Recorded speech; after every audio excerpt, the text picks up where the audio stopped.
2018-তে বাজবে বরুণ নাতাশার বিয়ের সানাই। তারকাদের প্রেম বিয়ে বিচ্ছেদ নিয়ে প্রায় সময় নানা গুঞ্জন শোনা যায় বলিউড ইন্ডাস্ট্রিতে। এরই ধারাবাহিকতায় এবার বলিপাড়ায় শোনা যাচ্ছে অভিনেতা বরুণ ধাওয়ান ও নাতাশা দালালের বিয়ের গুঞ্জন। 2018 সালে বাজবে তাদের বিয়ের সানাই। সম্প্রতি এমনটাই প্রকাশ করেছেন ভারতীয় সংবাদ মাধ্যমগুলো।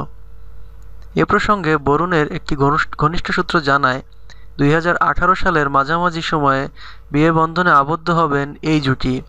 এরই মধ্যে প্রস্তুতি নেওয়া শুরু করেছেন তারা। বিয়ের পর স্ত্রীকে নিয়ে আলাদা বাড়িতে উঠবেন বলিউডের এই অভিনেতা।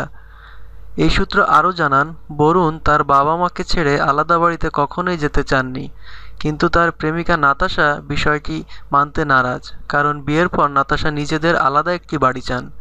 এ বিরোধ নিয়ে কিছুদিন আলাদাও ছিলেন বরুণ নাতাশা। সেলিব্রিটিদের সকল খবরাখবর পেতে আমাদের চ্যানেলটি সাবস্ক্রাইব করুন। ধন্যবাদ।